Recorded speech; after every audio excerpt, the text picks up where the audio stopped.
Hi guys, and today I want to talk about the San Antonio Spurs and why I believe they're one of, if not, they're one of. We'll leave it at that. One of the best young teams in the NBA. DeJounte Murray is an All NBA player, one of, if not the best perimeter defensive guard in the league, and arguably the best two-way point guard in the league, who's like almost equally as good on offense as he is on defense, which is unreal. And it's really coming around his game being a guy who's averaging like 28 and 9. It's insane. And then you got Jokic Poeltl, who I think is a top 5 defensive center in the league, arguably a top 10. And if you don't think he's top 10, he's then top 15 at least. Starting center in the NBA, guy gives you basically a double-double every night, protects the rim at a very efficient level, and he'll occasionally pop out and shoot a three-point shot.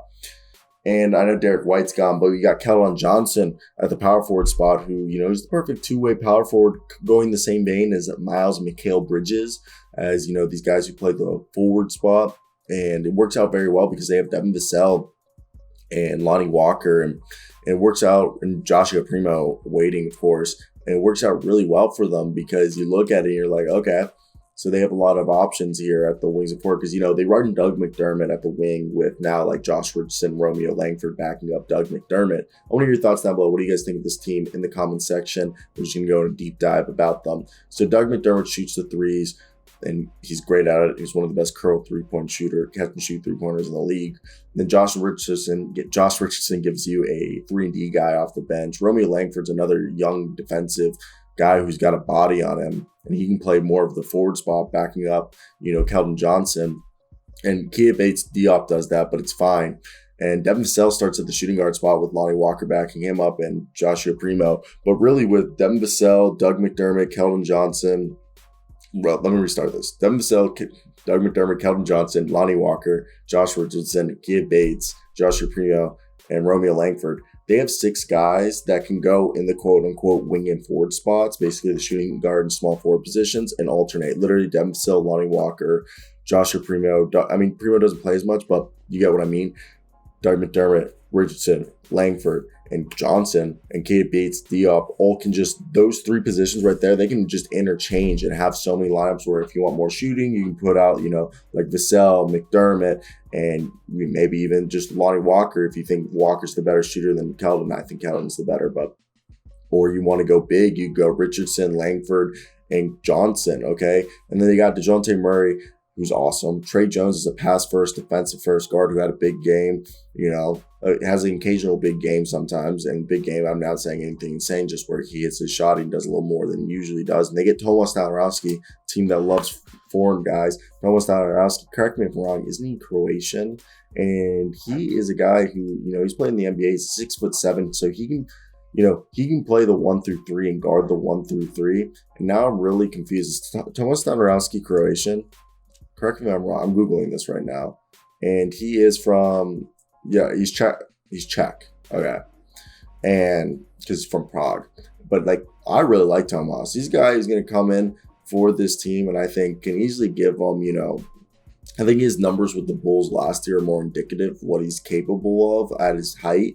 But career averages of 36% three-point shooter, grabbing 7 points a game and three rebounds and 4 assists. It's not bad.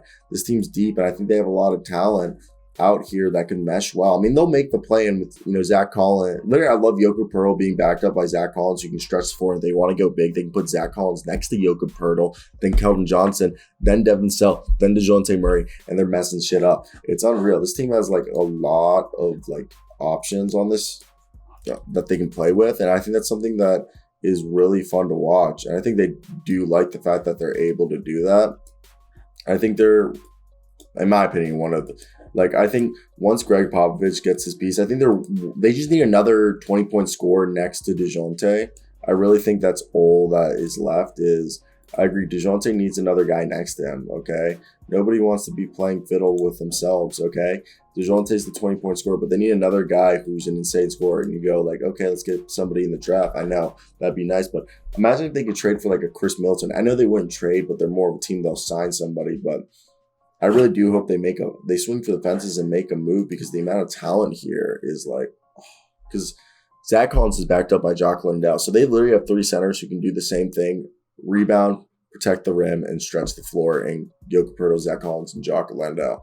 They have Keldon Johnson, Romeo Langford, Kia Bates-Diop, who are, three, you could argue, undersized forwards, but who are strong enough and are good enough rebounders to grab rebounds, defend the inside and the outside, the post and the perimeter, and then go two ways. Then they have Doug McDermott, Josh Richardson, and you could argue, Romeo Langford and Devin Vassell as well, backing up Doug McDermott, and those are just guys who'll shoot threes. I mean, Doug McDermott doesn't play defense, but, Josh Richardson, Devin Vassell, Romeo Langford all play defense. Doug McDermott and Lonnie Walker are more of offensive-minded players. Lonnie Walker, I know, I made a comment about him in the last video.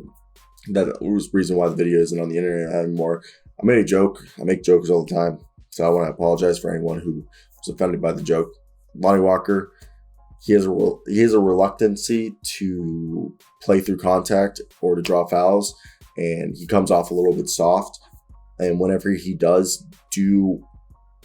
play, his best games are always when he plays through contact and draws fouls.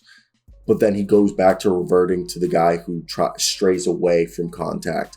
So that's what I do want to say about Lonnie Walker. I think he's a fantastic guy who could be a 6 man of the year type player, but he needs to learn he needs to become more comfortable with playing through contact and drawing fouls because he does have a reluctancy to, push away. That's it. I hope you guys have a great day.